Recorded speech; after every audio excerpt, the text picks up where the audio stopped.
Esto es una producción de Amate Televisión, para la salud y el bienestar. Bien, vamos a continuar desgranando los componentes que nos muestra, que nos enseña la constitución sextenaria del ser humano. Hemos, de forma telegráfica, desde luego, vuelvo a indicar la necesidad, creo yo, de que hagáis una labor vuestra cada uno de indagación, de estudio, de una forma rápida, de una forma muy breve, de una forma muy telegráfica. Hemos tocado los elementos fundamentales del cuerpo físico denso, del cuerpo etérico. Hemos entrado ya en el ámbito emocional, hemos hablado del plano astral en el que nuestro ámbito emocional se desenvuelve. Y a partir de ahora vamos a seguir avanzando en el ámbito del mundo emocional. Lo que hemos compartido con relación al astral, no me extraña que a alguno o alguna le resulte muy raro. No pasa nada. No pasa nada.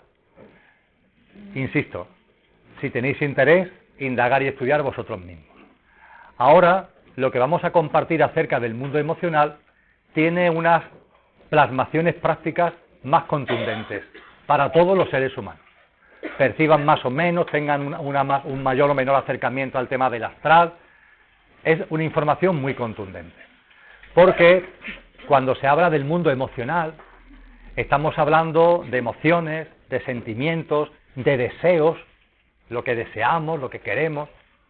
Y en el ámbito del desarrollo personal, en el ámbito de la conciencia, en el ámbito espiritual, de un tiempo a esta parte hay una interpretación en algunos textos, por algunos autores, de que hay que eliminar los deseos, de que los deseos tienen que ser eliminados de nuestra vida. Cuando se consultan las obras serias, cuando se consultan las corrientes espirituales serias, cuando se consultan tratados como los Yoga Sutras a los que hice mención, es verdad que se habla de que en el sendero hay un momento determinado en el que los deseos quedan fuera. Pero es un momento muy avanzado en el sendero. Hasta llegar a ese punto de nuestro camino, hasta llegar a ese punto de nuestro proceso, antes los deseos juegan un papel muy importante, porque los deseos son movilizadores de algo que tenemos que tener muy presente en nuestro proceso, que es la voluntad. La voluntad es una herramienta muy necesaria en nuestro proceso de crecimiento, y los deseos, curiosamente, movilizan nuestra voluntad, nos ayudan a tener mayor conciencia con relación a la voluntad, y por tanto, en una gran parte del camino, desde luego en el punto en el que estáis y en el que estoy, los deseos juegan un papel. No es momento de eliminarlos de nuestra vida. Eso sí, cuando hablamos de esas emociones, de esos deseos, sí es importante tener en cuenta que los seres humanos tenemos deseos de diversa tipología, de diversa gama. Hay deseos que podemos calificar como de baja gama, de baja frecuencia, y deseos que podemos calificar como de alta gama, de alta frecuencia. Pongamos por caso lo que os ha traído aquí, el deseo de tomar más conciencia, de desarrollarte espiritualmente. Eso es un deseo de alta gama, y ese deseo no hay que eliminarlo de nuestra vida. Ese deseo está jugando un papel muy importante ahora mismo en nuestra vida. Los deseos que tienen que ver con actitudes y comportamientos y conductas altruistas, generosas, solidarias, cooperantes, compasivas, son elementos muy importantes en nuestra vida. Los deseos de alta gama, lejos de ser eliminados, han de ser potenciados. Eso es lo que nos corresponde en el momento presente.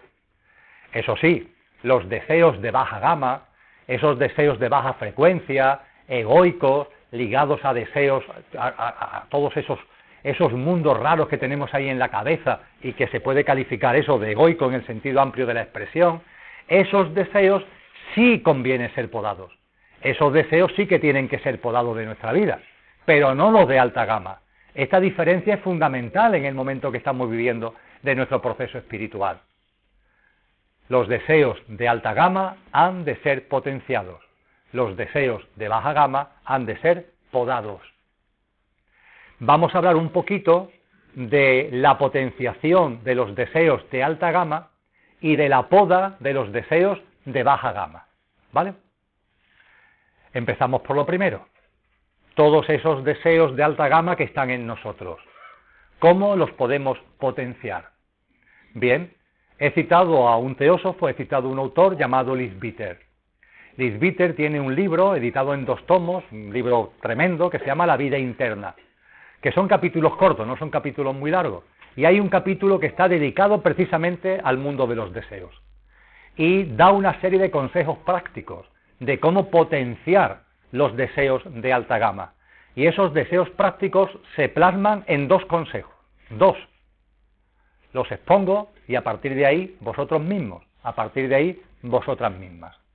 Los 2 consejos son los siguientes. El primero, tal como lo voy a expresar parece una chorrada, pero después vamos a reflexionar sobre él, ¿eh? Nos dice, a los deseos de alta gama, deja de llamarlo deseos y llámalo aspiraciones. Y nuestra mente puede decir, bueno, ¿y qué más da? ¿Qué más da llamarlo deseo que llamarlo aspiración? ¿Qué más da? Pues no da igual. Es muy importante las palabras que utilizamos. Leadbeater aconseja llamarlo aspiraciones porque los deseos de alta gama, por su cualidad, por su vibración, tienen una sintonía con lo que es nuestra dimensión álmica, con las características vibracionales, con la cualidad de nuestra dimensión álmica. Y él dice que esos deseos de alta gama son como plasmaciones, como puntos de entronque entre el cuaternario inferior en el ámbito emocional y ese componente álmico. Y de ahí que los llame aspiración, porque están como tocando ya el yo superior. Y lo que nos llama es a llamarlo por su nombre, aspiraciones. Si vuestra mente sigue dándole vueltas al tema de qué más dará llamarlo de una forma que de otra, cambiando el tercio, vamos a recapacitar sobre lo que sigue. Cuando se confía en la vida, de eso no vamos a hablar ahora, pero cuando se confía en la vida, cuando se empieza a percibir de que en la vida no hay casualidades, cuando empiezas a darte cuenta de que todo lo que ocurre en tu vida y en la vida de los demás y en el mundo tiene un sentido profundo, de que todo tiene un porqué y un para qué en clave de nuestro desarrollo espiritual y nuestro proceso conciencial y evolutivo, cuando te empiezas a dar cuenta de que nada sobra ni falta, cuando empiezas a comprobar y a constatar que todo encaja, la confianza en la vida se plasma. Se confía en la vida absolutamente. Y entonces ganan peso las palabras de Joan Manuel Serrat en una canción muy antigua, Vivir para vivir, cuando dijo, abrázate al presente, ¿qué más da que pego bese? Abrázate al presente, ¿qué más da que pego bese? Abrázate a la vida, abrázate, porque en la vida todo lo que llegue, en la vida todo lo que sea, ha aparecido para impulsar tu proceso, no para retardarlo, no para hacerte sufrir, sino para impulsarlo. Entonces empieza a entender también muy bien un ejemplo que utiliza Annie Besant en sus escritos. Dice, en los cuentos de niños se habla de los sapos, y los sapos de los cuentos siempre tienen detrás un príncipe o una princesa, y el príncipe o la princesa aparece cuando besas al sapo, cuando amas al sapo. Pues bien, en nuestra vida, cuando aparecen sapos, cuando aparecen esas circunstancias que nuestra mente rechaza, cuando aparecen momentos de sufrimiento, cuando aparece lo que San Juan de la Cruz denominó noches oscuras, son sapos que tenemos delante, pero que realmente lo que hay dentro del sapo son príncipes, son princesas, y lo que tenemos que hacer es amarlos, recibirlos con cariño, porque nos están aportando elementos fundamentales en nuestro proceso conciencial, en nuestro proceso evolutivo, y el sapo se convierte en princesa, y el sapo se convierte en príncipe. Confianza en la vida, mucha confianza en la vida. Esa confianza en la vida nos lleva a la aceptación, y esa aceptación nos permite vivir de una manera radicalmente distinta. En el ámbito de la confianza en la vida, cuando se va ganando en ella, aparece un convencimiento. No existen los problemas. No hay problemas. ¿Dónde están los problemas? Todas las cosas que hay en tu vida están apareciendo con un sentido profundo. Todo sin excepción. Y por tanto no hay problemas.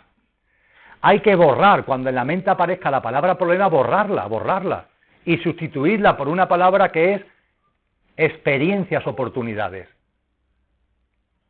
Lo escribió Krishnamurti, experiencias, oportunidades. Y la mente puede decir, oye, ¿qué más da? ¿Llamarlo problemas que llamarlo experiencias, oportunidades? Pues no da lo mismo. ¿Cómo va a dar lo mismo? Cuando ante una situación, un hecho, una circunstancia, el comportamiento de una persona, lo llamamos problema, ¿qué es lo que sucede? Que esa situación se engrandece y nosotros nos hacemos más pequeños ante ella. En cambio, cuando tu actitud cambia y dices, no, esto no es un problema, bórralo del problema, esto es una experiencia, oportunidad que me ha puesto la vida por delante, la situación se empequeñece y tú te agrandas. Esto es así. Y es simplemente un cambio de nombre, pero claro, es un cambio de nombre que conlleva una percepción, una visión radicalmente distinta. Lo mismo es lo que nos dice Leif Bitter con relación a los deseos de alta gama. Vamos a llamarlo aspiraciones. Tienen que ver con las cualidades de nuestra alma. Vamos a llamarlos aspiraciones. Primer consejo. Y el segundo consejo, una vez que a esos deseos de alta gama lo hemos llamado aspiraciones, vamos a convertirlos en realidad. Que las aspiraciones no queden en aspiraciones, sino que se conviertan en realidad. ¿Y esto cómo se consigue? Pues a base de voluntad. Aplica tu voluntad, esa fuerza que tenemos todos en nuestro interior, que nos dicen que está conectado con nuestra esencia espiritual más profunda. Aplícala para que la aspiración no sea aspiración y se convierta en realidad. Que estás sintiendo algo en tu interior que te impulsa en tu sendero espiritual, que tienes hambre y que tienes sed de desarrollarte espiritualmente, hazlo, hazlo. Pon atención, concéntrate, dedica tiempo, no dejes que esta encarnación pase, aprovéchala, utilízala, vive experiencia, acumula experiencia, atrévete, que no quede por no atreverte, atrévete, vive fuertemente esas experiencias. De ahí la importancia de que apliquemos la voluntad para que las aspiraciones no queden en aspiraciones, sino que se conviertan en realidad. Por tanto, primer consejo, los deseos de alta gama se acabó, ya no son deseos, son aspiraciones, y adquirimos un compromiso con nosotros mismos de que las aspiraciones van a dejar de ser aspiraciones porque yo las voy a convertir en realidad, o por lo menos voy a poner todo lo que hay en mí para intentar convertirlas en realidad. Es así como se potencian nuestros deseos de alta gama, es así como se potencian, borramos lo de deseo, nuestras aspiraciones y nuestras emociones de mayor nivel vibracional. Y ahora vamos a hablar de las otras, de las de baja gama, de las que por calificarlas de algún modo he calificado de egoicas, las de baja frecuencia vibracional. Comentábamos que hay que podarlas, es así, hay que intentar que desaparezcan de nuestra vida. Primero y fundamentalmente porque originan mucho sufrimiento, muchísimo sufrimiento. Son una gran fuente de sufrimiento para los seres humanos. Y segundo, porque por su cualidad vibracional baja dificultan nuestro proceso evolutivo, nuestro sendero espiritual. Y la pregunta que nos estaremos haciendo a partir de ahí, bueno, ¿y cómo? ¿Cómo podamos ese mundo de deseos, ese mundo de emociones, que están ahí, están en nuestra vida, vamos a reconocerlo, cómo podamos todo ese mundo? Vamos a hablar de tres cosas. Primera, tenemos lo que en psicología se denomina sombras. Ahí están. Hay muchas emociones de baja gama que están ligadas a esas sombras. Y como muy bien nos enseñan los psicólogos, si estuviera aquí Isaac Hawley, si estuviera aquí Nilda Venegas, insisten mucho al respecto, con las sombras lo primero que tenemos que hacer es aceptarlas. No rechazarlas, aceptarlas. Ahí están. Se aceptan, se constatan que las tenemos y se aceptan.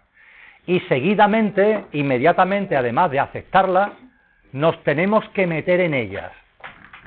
Nos tenemos que... perdón. Muchas gracias. Gracias. Nos tenemos que introducir en ellas. El ejemplo que os puedo proponer es una piscina. Y en la piscina tiramos una piedra, una moneda. ¿Qué le pasa a la piedra? ¿Qué le pasa a la moneda? Que se va al fondo, ¿verdad? Bueno, pues con esas emociones ligadas a sombras que están ahí, además de aceptarlas, lo que tenemos que hacer es tirarnos a la piscina para sacarlas de raíz, para constatar qué es lo que ha forjado esas sombras, cuál es la razón de que esas sombras estén en nuestra vida. Hay una actitud bastante generalizada de mirar para otra parte, o de negar que tenemos sombras, o simplemente cuando nos damos cuenta rechazarlas, no querer ni pensar en ellas. Y lo que se nos aconseja desde un punto de vista consciente es todo lo contrario. Métete ahí. Indaga, profundiza, pregúntate qué es lo que se está moviendo ahí dentro, que se está moviendo de ti, dentro de ti. En el conocimiento de ti mismo tenemos que encontrar la fuente, las raíces de esas sombras. Y lo que también nos dicen es que cuando las fuentes de las sombras, las raíces de las sombras se encuentran, esas sombras empiezan a difuminarse. Dice Saint-Jauli que esas sombras de pronto empiezan a convertirse en luz, se difuminan como sombras, pero para eso tienes que aceptarlas, tienes que constatar que están ahí y meterte en ellas. Es un ejercicio que no suele gustar, es un ejercicio que la mente califica como desagradable, pero es imprescindible, en orden a que esas sombras vayan diluyéndose, absolutamente imprescindible. Igualmente, también en el contexto de la poda de esas emociones de baja gama. En el ámbito católico se hablan de los mandamientos. Los mandamientos católicos ahí están y creo que se puede constatar de que en su enunciación actual, tal como han llegado a nosotros, son muy reducidos. Porque hay mucho lío con el tema del nombre de Dios, de santificar las fiestas, etcétera, etcétera, pero desde el punto de vista de consejos prácticos, no nos dan demasiados consejos prácticos. Tampoco yo es que lo tenga muy bien en mi memoria, pero algo así como no robar, no matar, no te acuestes con la mujer de tu prójimo, y algunas cosas más. Hay otras corrientes espirituales que han sido más generosas, y son más explícitas, y nos proponen una serie de comportamientos y de conductas más amplios. Ejemplo, los paramitas budistas. Ejemplo, los yamaniyama, a los que me refería anteriormente en el ámbito hinduista. Son más ricos. Son comportamientos y conductas en las que con conciencia podemos profundizar y que efectivamente provocan muchos beneficios en nuestra vida. En cualquier caso, sean los mandamientos católicos, sean los paramitas budistas, sean los yamaniyama del hinduismo, ¿por qué y para qué se han expuesto? Los maestros de todas las épocas, ¿por qué nos han expuesto ese tipo de normas, ese tipo de comportamiento, ese tipo de conductas? En las religiones dogmáticas se nos dice que para que seamos buenos. ¿Para que seamos buenos? ¿Eso qué significa exactamente? ¿Eso cómo se mastica exactamente? Siempre hay un juego de dualidad entre el bien y el mal, lo bueno, lo malo, y esto nos atolondra mucho. En el ámbito católico, el cumplir los mandamientos hay que cumplirlos porque si no, tienes pecado, y entonces te condenas. ¿Pero a qué te condena? ¿Qué es eso del pecado? ¡Qué lío!, ¿no? En el contexto que estamos comentando, hablando del ámbito emocional y hablando de podar las emociones de baja frecuencia, una razón profunda, no digo que sea la única, una razón profunda por la que los yamaniyama o por lo que los paramitas u otras normas de comportamiento y de conducta de otras corrientes espirituales se nos han hecho llegar, es porque esas conductas tranquilizan, armonizan y equilibran nuestro mundo emocional. Así de sencillo. Si apartas de tu vida el daño a otros seres vivos, si apartas de tu vida la codicia, si apartas de tu vida lo que los llama te dice que tienen que apartar, si empiezas a incorporar una serie de cosas, no voy ahora a entrar de lleno ni en los paramitas, ni en los yamaniyama, pero si empiezas a hacer esas prácticas, el efecto directo e inmediato no es en otra vida, no es en una condena o en no sé qué, no, es que tu mundo emocional, empieza a ser distinto, empiezas a tranquilizarte, empiezas a ser más armónico, y esos deseos de baja gama empiezan a diluirse. Este es el principal efecto práctico y directo de todo ese tipo de normas y de conductas. Insisto, bajo el influjo del dogmatismo, hemos creído que eso está ahí porque tenemos que ser buenos para no condenarnos. Que no. Que una razón fundamental y directa es esa: contribuir a que tu mundo emocional se tranquilice, que haya paz en tu vida, que todos esos deseos egoicos que están ahí originando de turbulencias vayan podándose, vayan desapareciendo. También eso hay que tenerlo en cuenta cuando realizamos o queremos realizar la poda de los deseos de baja gama. Y por fin, todavía en el ámbito emocional, y esto nos va a servir para poner ya el pie en el otro ámbito, en el que toca ahora, en el ámbito mental, ligado a la mente concreta, todavía en el ámbito emocional, vamos a escarbar un poco acerca de un tipo de emociones turbulentas, un tipo de emociones que nos originan mucho daño, que coloquialmente voy a denominar tempestades. Esos terremotos, esas tempestades que a veces aparecen en la vida. Creo que sabemos de qué estamos hablando, ¿verdad? Puede ser una enfermedad, puede ser el fallecimiento de un ser querido, puede ser un gravísimo problema económico, puede ser una ruptura traumática de pareja, etcétera, etcétera, etcétera. En fin, la vida misma. Cuando este tipo de cosas suceden, se origina un terremoto. Y ese terremoto provoca unas turbulencias emocionales que nos pueden quedar totalmente atorados, totalmente atoradas.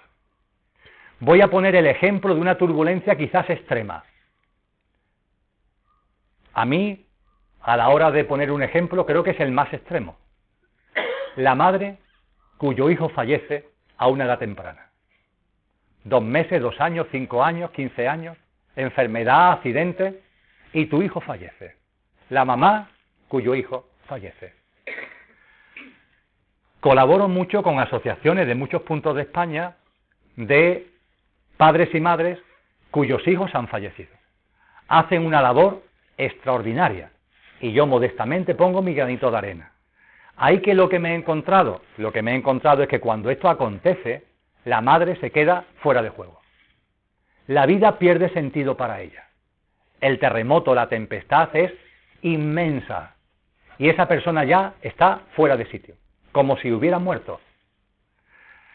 En el contexto de las reuniones con estas asociaciones, donde vienen los padres, las madres cuyos hijos han fallecido, pero también a veces vienen los hermanos del fallecido o las hermanas acompañando a los padres o a la madre, ha habido hermanos y hermanas de los fallecidos que me dicen lo siguiente. Dice, mi madre y mi padre han perdido un hijo. Nosotros hemos perdido un hermano y hemos perdido a nuestros padres. Porque dejan de vivir, es que no están. La vida deja de tener sentido para esa madre. Es un terremotazo tremendo. Cuando ese terremoto llega a tu vida y rompe, distorsiona tu ámbito emocional, ¿qué hacer? ¿Qué hacer? De forma breve, de forma esquemática, de forma telegráfica. Lo primero, porque si no es que no se puede hacer nada. Esa tempestad hay que moderarla. Esa tempestad hay que intentar apaciguarla, porque mientras que estés en la tempestad es que no estás para nada. Es que ni oyes, ni escuchas, ni sirves para nada. Lo primero es intentar bajar la intensidad de la tempestad. Permitirme que lo diga así. Lo primero es que la tempestad se convierta en borrasca. Un pedazo de borrasca, pero ya no es una tempestad. Para eso suele ser necesario el apoyo externo, terapéutico, psicológico, de personas que ya han vivido esa experiencia, que te ayudan desde su experiencia a que vayas viendo y entendiendo una serie de cosas, y de esa manera, pasando el duelo con todo lo que ello conlleva, la tempestad va menguándose y se transforma en una borrasca. Es verdad que es un pedazo de borrasca, pero ya no es una tempestad. Con esa persona ya se puede mantener una interlocución, con esa persona ya que ha dejado atrás la tempestad, aunque esté en medio de una borrasca, ya se puede tener una interlocución. Y cuando estamos ahí, y esto es un tema que puede originar controversia, desde luego Lola y yo, que este tema lo hemos trabajado mucho, lo hemos hablado mucho, lo tenemos clarísimo y tenemos experiencias muy variadas que permiten afirmar que esto es así, tal como voy a intentar ahora resumirlo, llegado a este punto en el que una tempestad emocional se ha transformado en borrasca, lo que corresponde es tirar de una frase de Albert Einstein, hacerle caso a una cosa que dijo Albert Einstein. Albert Einstein dijo: un problema no puede ser resuelto desde el mismo plano en el que se provocó. Un problema no puede ser resuelto desde el mismo plano en el que se provocó. Es decir, esa borrasca que está en el plano emocional, para quitarla de en medio tienes que irte, lo voy a expresar así, tienes que irte a trabajar a otro plano. Porque como sigas ahí dándole vuelta a lo emocional, no vas a avanzar. A lo mejor aparentemente crees que has avanzado, pero no es así. Antes que te des cuenta, ¡plaf!, otra vez conlleva el retroceso y estás donde estabas antes. Hay que irse a otro plano, que no es el emocional, para poder solventar y para poder diluir esa borrasca. Y ese otro plano, siguiendo la frase de Einstein, aplicándola al caso, es el plano mental. A esa madre hay que decirle que se vaya al plano mental, ahora me explicaré mucho mejor, para que ahí, desarrollándose en el ámbito mental, trabajando en el ámbito mental, tomando conciencia de una serie de cosas en el ámbito mental, encuentre las herramientas, encuentre el procedimiento y, vuelvo a utilizar un término que habrá que explicar mucho mejor, encuentre el discernimiento que le permitirá después volver al plano emocional y ahora sí, quitar de en medio la borrasca. Pero esa herramienta, ese discernimiento lo tiene que encontrar en otro plano, que es el plano mental, no en el plano emocional. Así que, si me permitís, vamos a dejar a la mamá, le vamos a aconsejar y la vamos a dejar con la borrasca metida en un cajón. Y con la mamá de la mano nos vamos al plano mental. Ya volveremos al plano emocional. Ya volveremos a ese plano emocional con la mamá de la mano y abriremos el cajón donde hemos quedado la borrasca. Pero ahora lo que le decimos a la mamá es: acepta la borrasca. No sigas luchando contra ella, acéptala. Y da un paso adelante. Y da un paso adelante para avanzar en el plano mental. Vamos a entrar en el plano mental para que esto se pueda entender debidamente.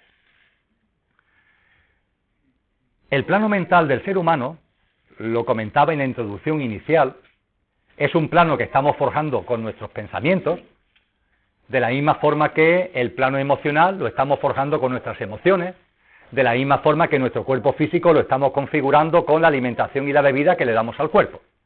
El cuerpo mental lo estamos configurando con nuestros pensamientos. Nuestro cuerpo mental, a su vez, nuestro aspecto o ámbito mental, lo comentábamos al inicio, tiene una característica muy singular. La característica de contar con dos grandes niveles, un nivel superior y un nivel inferior. Los que más saben de estas cosas nos dicen que el plano mental tiene 7 subniveles. Los 3 primeros están dentro del nivel superior, del ámbito mental, y los 4 inferiores pertenecen al ámbito inferior del ámbito mental. El ámbito mental es un ámbito crucial en el ser humano. Tan crucial que también, de forma muy breve, no puedo evitar, aunque sea como nota a pie de página, de comentaros lo siguiente. En sánscrito hay un término, que es manas, y de hecho en muchos textos de teosofía, el nivel mental superior y al nivel mental inferior se le llama mana superior y manas inferior.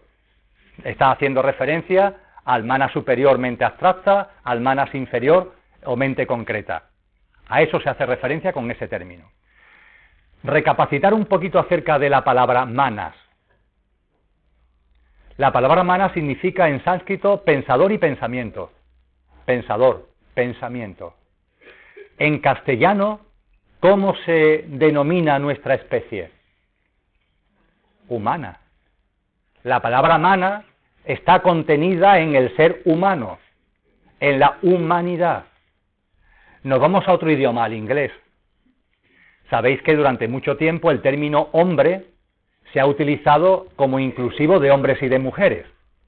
Hoy ya, en el cambio de actitud, eso está cambiando y hablamos de hombres, mujeres y de ser humano. El hombre no incluye en su expresión a la mujer. Pero históricamente el término hombre sí se ha utilizado como inclusivo de hombres y de mujeres. Vámonos al inglés. Y en inglés, ¿qué es lo que nos encontramos? La palabra man, hombre, ser humano. Y nos lo encontramos en muchos idiomas.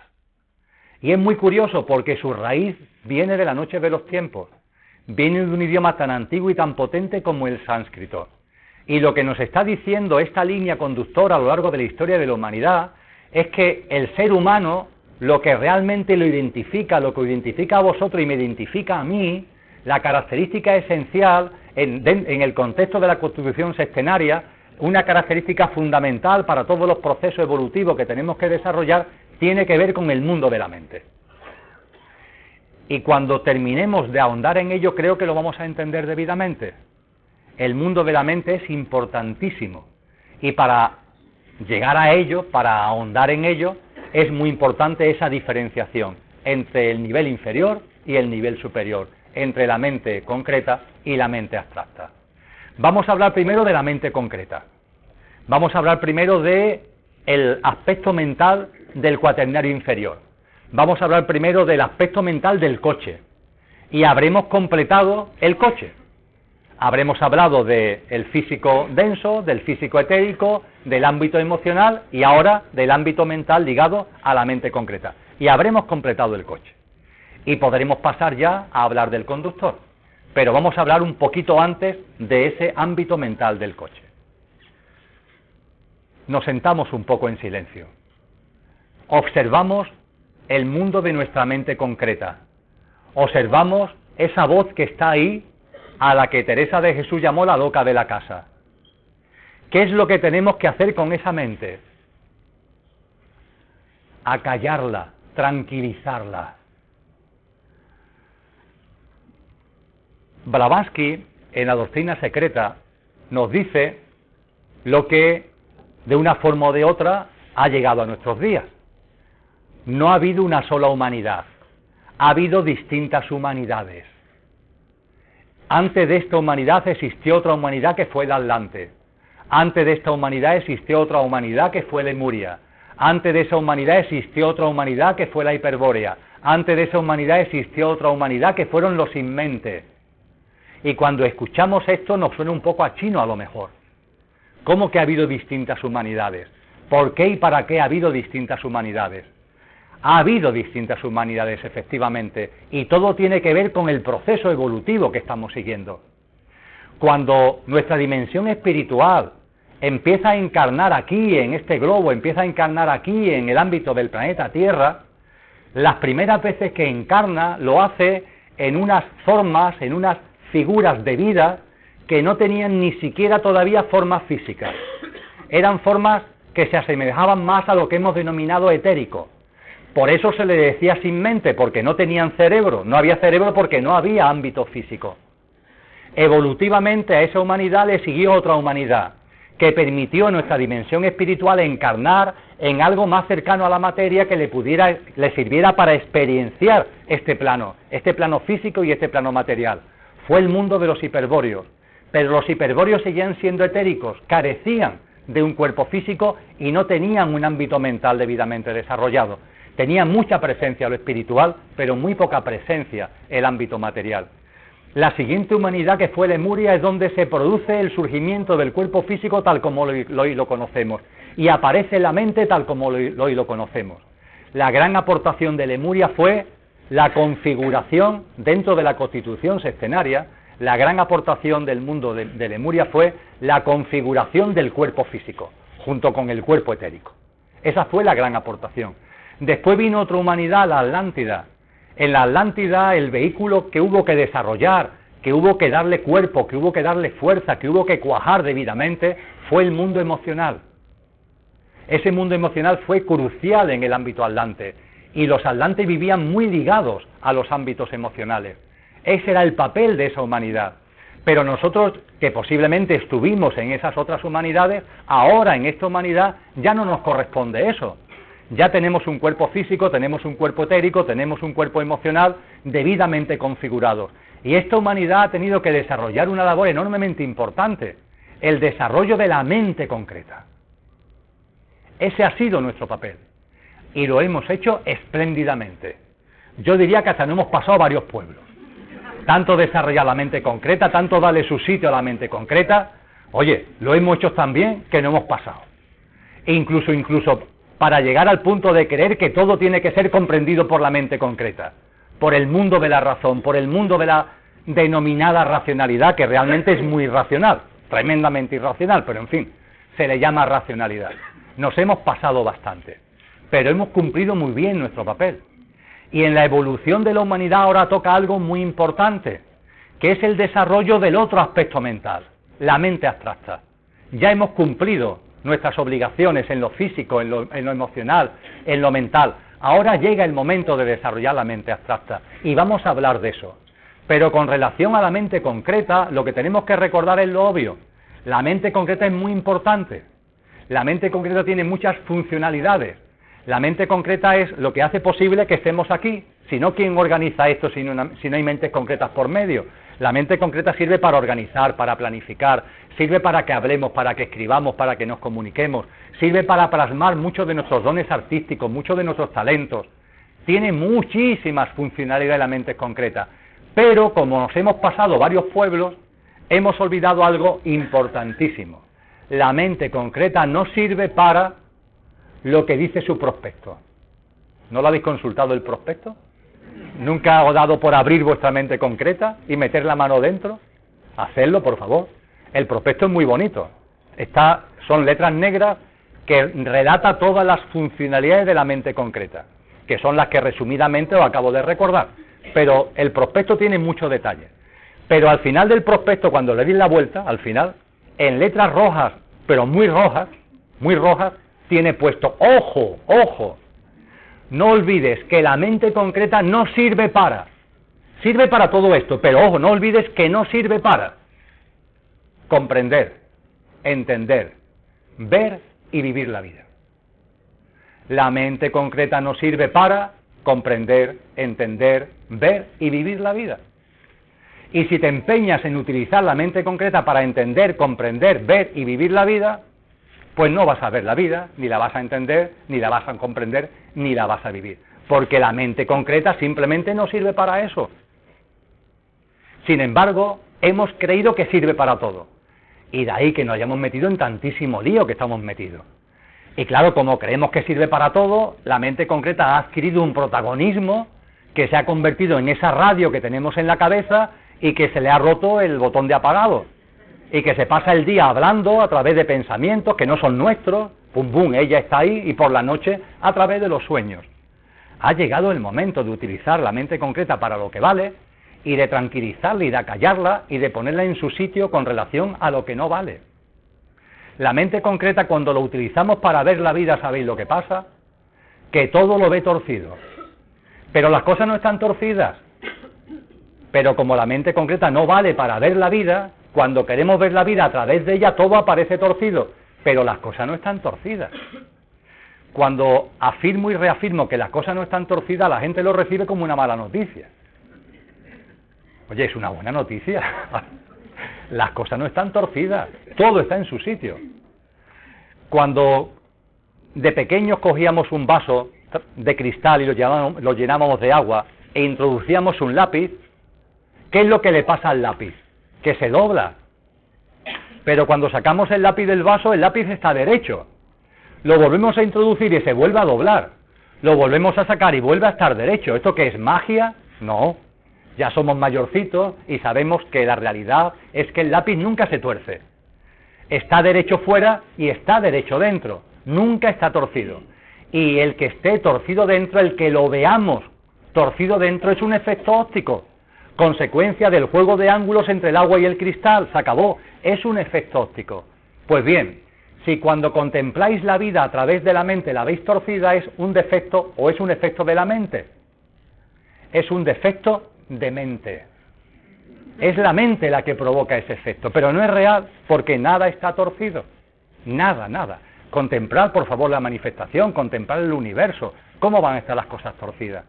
Este universo que dice la ciencia que tiene 13.850 millones de años, inmenso, infinito, ilimitado, ahí está, todo en su sitio, moviéndose galaxias, astros, en billones, en cantidades enormes de estrellas, vete a saber cuántas formas de vida. Cuando se recapacita sobre esto, cuando se reflexiona, hay gente que sigue insistiendo, pues sí, todo está en su sitio menos su vida, menos mi vida, perdón. Y entonces yo le digo, ¿qué pasa? ¿Que tú eres una singularidad espacio-tiempo? Pero vamos a ser un poco menos egoicos. Todo está en su sitio. La mente es la que provoca esa percepción errónea de la realidad.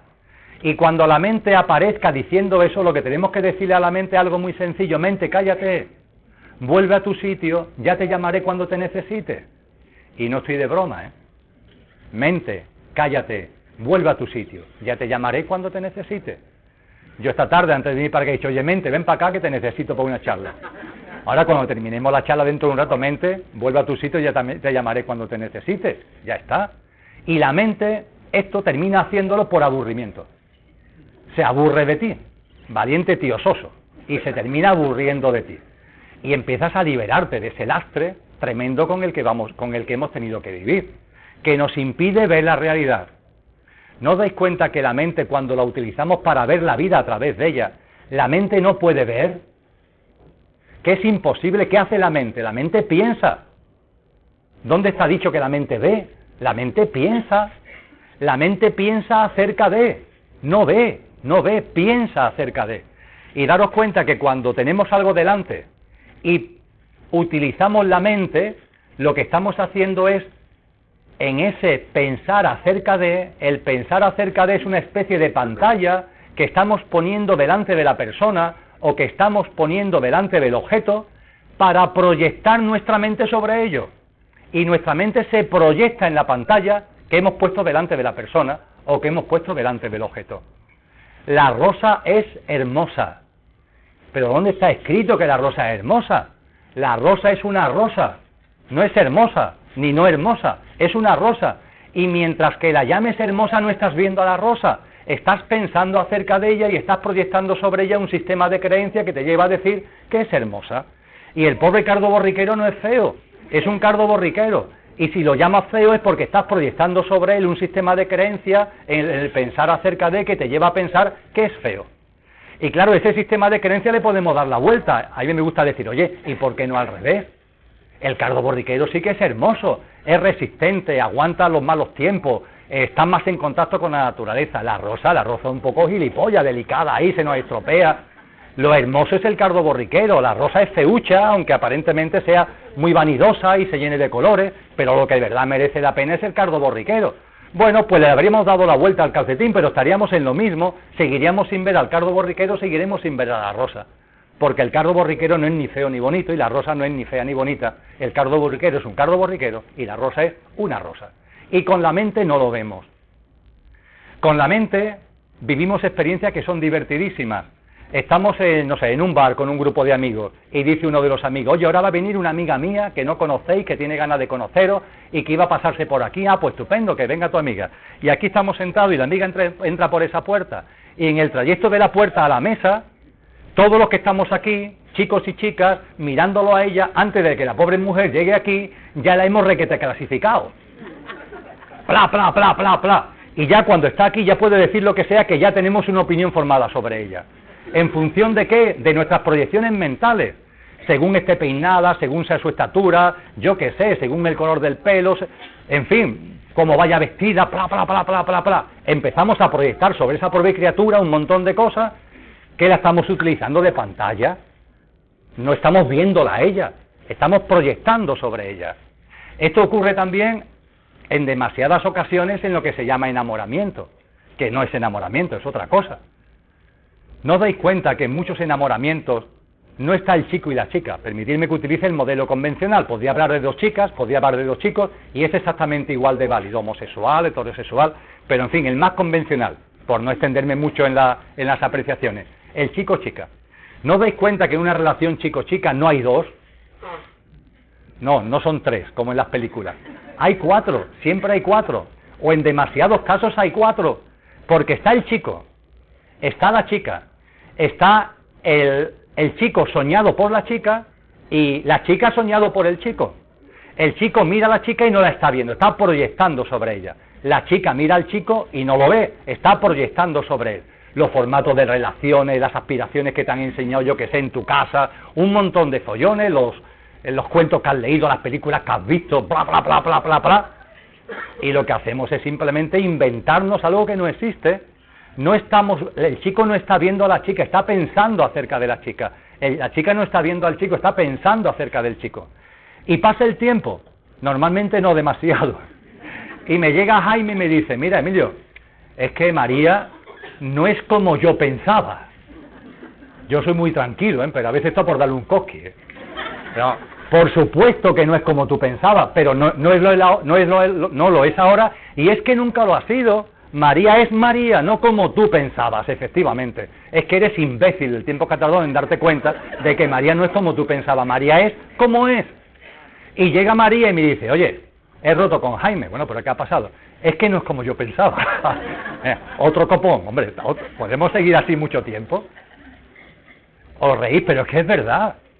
Esa es la mente concreta, y esta mente concreta lo que tenemos que hacer es conocer cómo funciona, podríamos extendernos muchísimo más, conocer cómo funciona, y oye, se acabó ya, bajo mi servicio, no yo a tu servicio.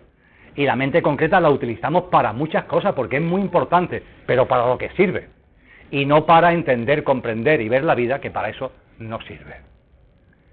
Eso va a contribuir a que nuestro mundo mental se tranquilice, podamos respirar, y el equilibrio, la armonía, el sosiego, la serenidad, además de en el ámbito emocional que hablábamos antes, vaya llegando también al ámbito mental. Y de esa manera, cuando se produzca la muerte del cuerpo físico, el cuerpo etérico va a disolverse a los 2, 3 o 4 días después del físico.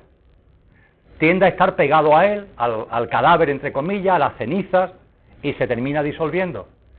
Pero ese cohete del que hablábamos al principio, el componente emocional y el componente mental, siguen todavía y van a seguir más o menos tiempo en el espacio que hay entre una orilla y otra orilla, entre una orilla del río y otra orilla del río, en el tránsito del que hablábamos anteriormente, en función de que en esta vida hayáis conseguido que vuestro ámbito emocional y mental estén con una vibración más alta y no estén densificados o cargados, en cuyo caso el tránsito es rápido, hablando en términos físicos, o si no lo hacéis, si vuestro mundo emocional y mental está muy cargado, pues inevitablemente en el tránsito os voy a pasar un buen puñado de tiempo, porque en el tránsito se viven experiencias que están dirigidas precisamente a seguir diluyendo esos componentes emocionales y mentales que aquí hemos densificado.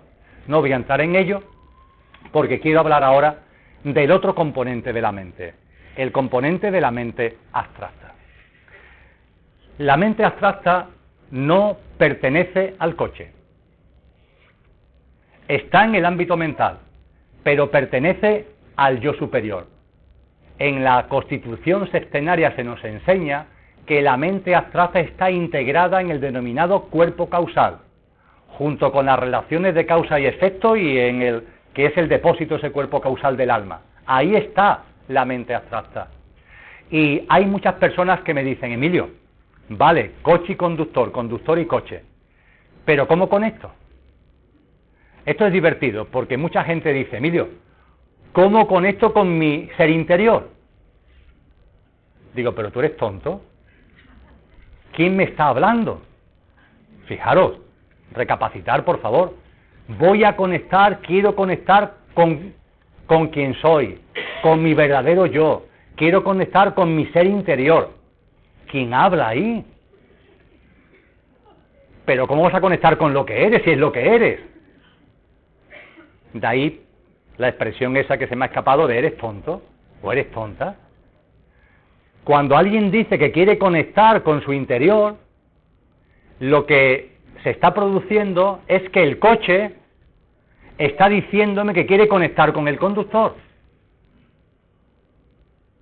Cuando alguien dice esa cosa tan extraña, pero muy frecuente, de que quiero conectar con mi interior, quiero conectar con mi verdadero ser, lo que me está diciendo es que está hablando el coche, está hablando identificado desde el coche, y desde el coche me está diciendo que quiere conectar con el conductor que verdaderamente es. ¿Conocéis algún coche que conecte con el conductor? No, ¿verdad? ¿Es el conductor el que conecta con el coche o no? Cuando entramos en el coche, como conductores, en vuestro utilitario, en vuestro vehículo, recordad por favor el procedimiento. Nos sentamos en el asiento del conductor y le damos a la conexión, la llave, que ya poco a poco va desapareciendo, pero en fin, la conexión que sea. Arrancamos. Ese es el punto de conexión, la llave es el punto de conexión. Es lo que hace que el conductor arranque el coche y empiece a maniobrar con el coche. Es así, este es el procedimiento.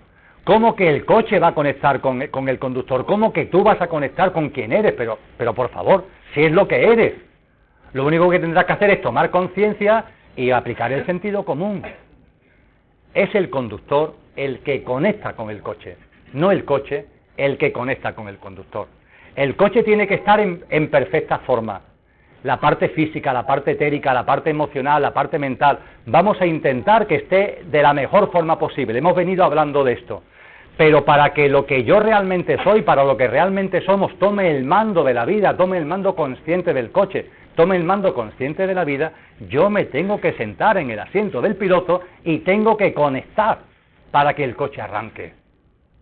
Y esto nos lo enseña, no con estas palabras, claro, pero esto es lo que nos enseña radicalmente la Constitución Sextenaria, porque la Constitución Sextenaria nos dice que la mente abstracta está en el conductor, mientras que la mente concreta está en el coche, y que hay un punto de conexión, hablando de punto de conexión entre el coche y el conductor, conductor y coche, hablando de ese elemento de arranque que utiliza el conductor, hay un punto de conexión entre el conductor y el coche.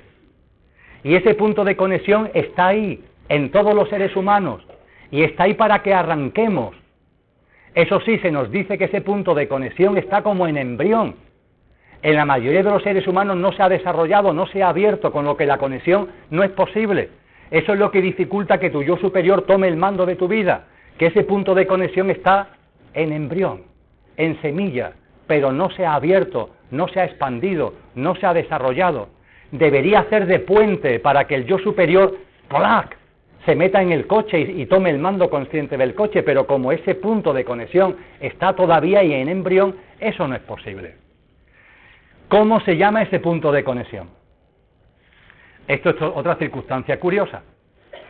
Hoy creemos que sabemos más que nadie en el mundo, nunca más, nunca antes, que somos el periodo de la civilización humana que más sabe, que no sé qué, que no sé cuánto. Y no es verdad. Permitidme que vuelva a hablar del sánscrito. Hay palabras en el sánscrito para expresar cosas que hoy desconocemos su existencia, pero que eran conocidas entonces y que tienen un nombre. ¿Cómo se dice en catalán el punto de conexión entre el conductor y el coche? ¿Cómo se dice en castellano el punto de conexión entre el conductor y el coche? En sánscrito existe la palabra antakarana. Antakarana. Y antakarana es el punto que conecta la mente abstracta con la mente concreta. Es un punto situado en el plano mental que conecta la mente abstracta, que está en el yo superior, con la mente concreta, que está en el yo inferior. Y ese punto de conexión, en sánscrito, mira por dónde, sí tiene nombre, antakarana. Y lo que se nos ha enseñado en las corrientes espirituales serias es lo que os decía, antakarana está latente en todos los seres humanos, pero en la mayoría todavía no se ha desarrollado. Algunos textos utilizan, y son muy anteriores a Jesús de Nazaret, utilizan el símil de un cáliz, y nos dice que antakarana es como un punto que está cerrado, y que lo que tenemos que hacer es abrirlo, que se abra como si fuera un cáliz, para posibilitar que lo que realmente somos, nuestro yo superior, se desparrame hacia nuestro yo inferior. A mí me encanta la expresión que leí en un texto antiguo, para que nuestro yo superior llueva sobre el inferior, para que esa lluvia de las mejores cualidades que tenemos, de todos los elementos maravillosos que somos, de verdad de forma imperecedera, lluevan sobre los componentes de nuestro cuaternario inferior, de modo y manera que nuestras emociones se vean impregnadas de lo mejor de nosotros mismos, que nuestro mundo mental se vea impregnado de lo mejor de nosotros mismos, que nuestro ámbito físico igualmente, que nuestros comportamientos y nuestras conductas se llenen de bondad, se llenen de paz, se llenen de serenidad, se llenen de bienaventuranza. Todo esto es lo que posibilita la apertura del antakarana, ese cáliz que se puede abrir para que la lluvia por fin caiga sobre una tierra nuestro yo inferior, nuestro coche, que está seco hace demasiado tiempo. Y ciertamente cuando la lluvia empieza a producirse, hay un tiempo en donde no te das cuenta, porque estaba el terreno tan seco, tenía tanta necesidad de agua que se lo chupa y ni te das cuenta. Pero no pasa nada, porque una vez que Antacarana se abre y se sigue abriendo, la lluvia sigue y la lluvia sigue, y poco a poco la tierra se va empapando y los síntomas son cada vez más evidentes. Y empieza a llegar a ti una serie de cosas que así dichas suenan muy bien, pero que hay que vivirlas para entenderlas y para comprenderlas, y que los que lo han vivido nos lo han manifestado de una forma muy concreta y muy específica. En cristianismo se llama gracia. Llega a ti la gracia. En tu mundo del yo superior hay un elemento que es el búdico. El elemento búdico aporta bienaventuranza, aporta gracia, aporta un estado de paz, aporta un estado de serenidad. Eso viene a través del Antacarana. A través del Antacarana, la lluvia del yo superior hace que tus conductas vayan transformándose bajo la influencia de lo que realmente eres, y todo tu mundo emocional y mental, egoico y demás, va diluyéndose como consecuencia de la presencia, de la fuerza de lo que realmente eres. Y por supuesto, a través del Antacarana nos llega algo que es enormemente importante: el discernimiento. En sánscrito, viveka, que casi no se puede traducir en castellano. El término que tenemos más a mano es discernimiento. ¿Qué es el discernimiento? Lo que te permite discernir, darte cuenta de lo que es verdad y de lo que es mentira, de lo que es real y de lo que es mentira. Eso te lo aporta el discernimiento. Y el discernimiento te aporta que veas, no la mente concreta, sino a través de la lluvia de tu yo superior y a través de la mente abstracta, del desarrollo de la mente abstracta, que veas, que por fin veas, y que las cosas espirituales, concienciales, no sean creencias, no sean actos de fe, que a lo que nos hemos acostumbrado. Y permitirme que ahora vuelva a la mamá que dejamos con la borrasca metida en un cajón, porque es un buen ejemplo al respecto. A esa mamá le aconsejamos que se fuera al plano mental, recordarlo. En el plano mental lo que le hemos dicho a la mamá es que la mente concreta, la parte mental correspondiente al coche, al yo inferior, al cuaternario inferior, que esa mente concreta la utilice para lo que sirve y no la utilice para lo que no sirve, y que la tranquilice, que la acalle, que la ponga en su sitio. Y le hemos dicho igualmente que en el ámbito mental, aunque esté ya en el trinario superior, aunque esté ya en el ámbito del conductor, lo que le hemos dicho es que hay una mente abstracta, y que esa mente abstracta lo que tiene que hacer es desarrollarla al máximo. Porque ese Antacarana al que vengo haciendo referencia, lo que se nos ha enseñado hasta la saciedad es que la forma que no sea ahí un puntito medio atrofiado, sino que sea un puente que se abra, un cáliz que se abre y que se expanda, la única forma que tenemos a nuestra disposición es el desarrollo de la mente abstracta. Desarrollar la mente abstracta. Es lo que nos corresponde en la evolución de la humanidad, es lo que os corresponde a vosotros y a vosotras, y es lo que nos corresponde actualmente a mí también. Desarrollar la mente abstracta. Estamos metidos en muchas entelequias, en muchos líos. Esa sí que es una labor espiritual directa, con repercusiones inmediatas y que además es la que corresponde. Olvídate de la Kundalini, por favor, olvídate de las vidas pasadas, olvídate, céntrate en lo que realmente corresponde. Desarrolla tu mente abstracta. Es el momento, ya llegó el momento de que desarrolle la mente abstracta. Y la mente abstracta es la que se ocupa de las cuestiones trascendentes. Como ya he dicho, la mente abstracta es la que se pregunta quién soy, de dónde vengo, a dónde voy, qué es la vida, qué es la muerte, qué es la existencia, qué es el universo, etcétera, etcétera, etcétera. La mente abstracta es la que está detrás de la indagación, de la investigación en el ámbito espiritual, en el ámbito filosófico y en el ámbito científico. Porque como muy bien decía Ángel, recordándonos los principios de la sociedad teosófica, es que son lo mismo. ¿A qué aspira la filosofía? ¿A qué aspira la ciencia? ¿A qué aspira la espiritualidad? A dar respuesta a las grandes preguntas trascendentes del ser humano. Y nos hemos metido en un follón donde los científicos se pelean con los que llaman espirituales, los espirituales con los filósofos, pero si es lo mismo, son distintas formas de acercarse a lo mismo, y todos son mecanismos e instrumentos para desarrollar la mente abstracta. Y la mente abstracta se desarrolla leyendo, pero leyendo textos serios. La mente abstracta se desarrolla viendo vídeos, pero por favor, no vídeos de negocio, no vídeos de psiquismo. Hay otros muchos vídeos llenos de contenido. Y se desarrolla hablando de cosas serias con gente. La mente abstracta se desarrolla cuando un grupo de amigos se reúnen periódicamente para estudiar, yo qué sé, textos de Platón o de con dé la gana, por favor, pero que sean textos serios. Y abrimos una tertulia y cambiamos opiniones e impresiones entre nosotros. Y eso va abriendo la mente abstracta. La gran pregunta que nos tenemos que formular cuando termina el día. Hay muchas mujeres aquí en la sala, y el ejemplo quizás no os sirva, porque voy a utilizar un símil futbolístico. En los partidos que se televisan, los partidos de fútbol, juega el Barcelona contra quien sea, y aparece una estadística, tiempo de posesión. Tiempo de posesión de la pelota por parte del Barcelona, 70%. Tiempo de posesión de la pelota por el adversario, 30%. Bien, pues aplicando el símil, cuando cerramos el día, en nuestro ámbito mental, ¿qué tiempo he estado utilizando la mente concreta y qué tiempo he estado utilizando la mente abstracta? Durante el día, ¿qué tanto por ciento de uso dentro de la mente ha sido la mente concreta y qué tanto por ciento ha sido la mente abstracta?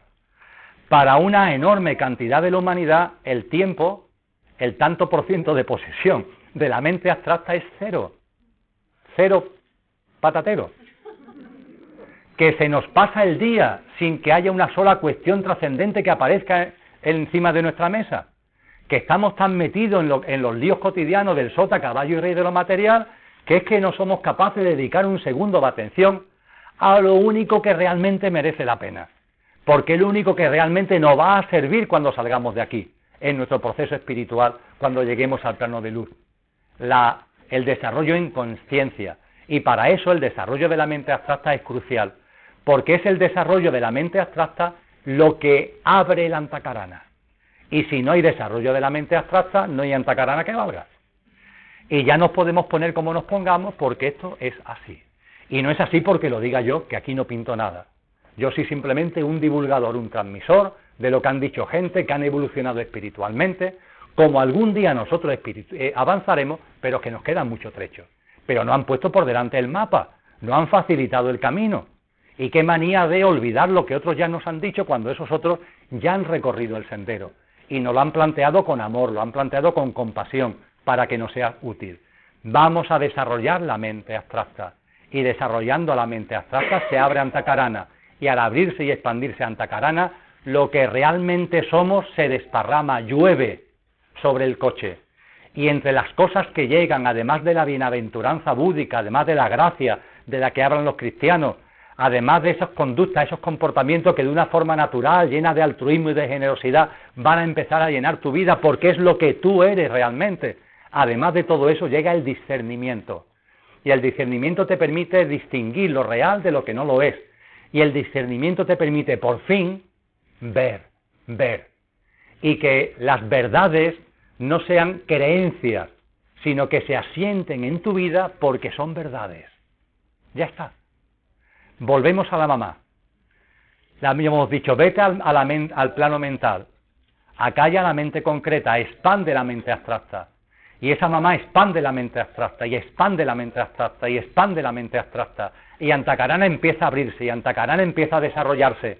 Y hay un momento determinado en el que el discernimiento puede aparecer en la vida de esta mujer.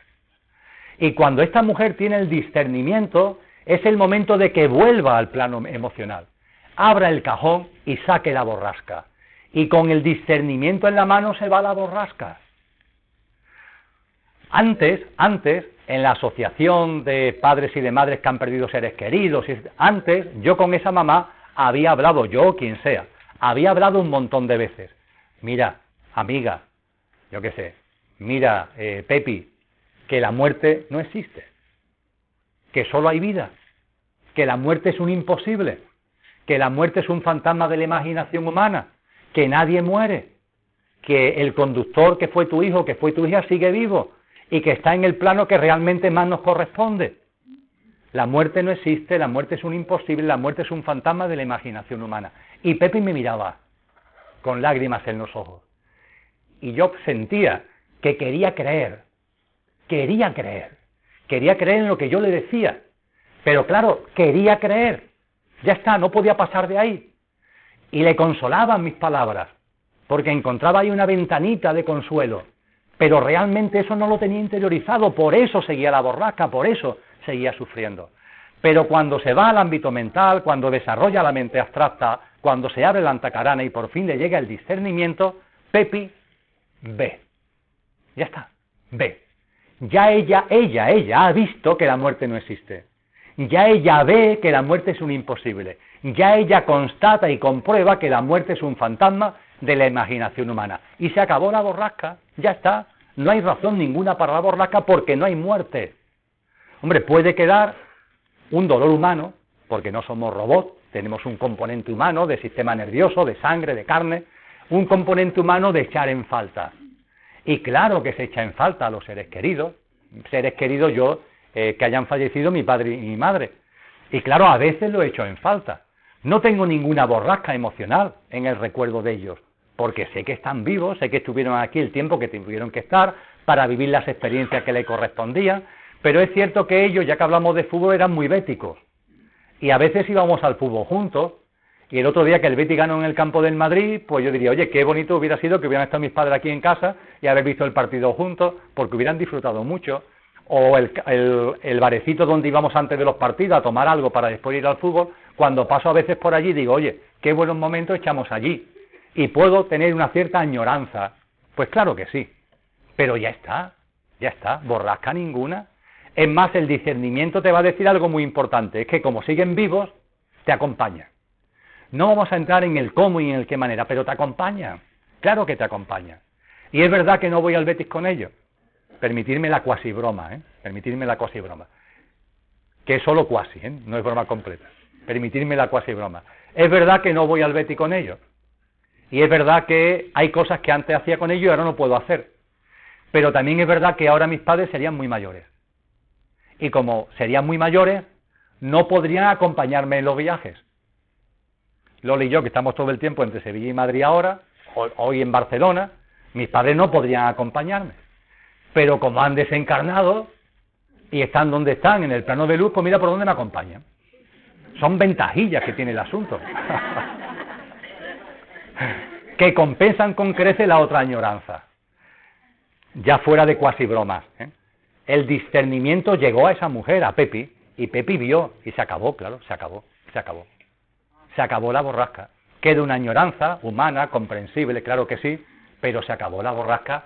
Porque ya no es un tema de creer, ya no es un tema de fe, es que lo ves, es que lo vives, es que se ha instalado en tu vida y eso no es fruto de la casualidad, es fruto del desarrollo de la mente abstracta, de dedicarle tiempo a las cuestiones trascendentes a las que desgraciadamente le dedicamos poco tiempo y que ese antacarana se vaya abriendo y se vaya abriendo.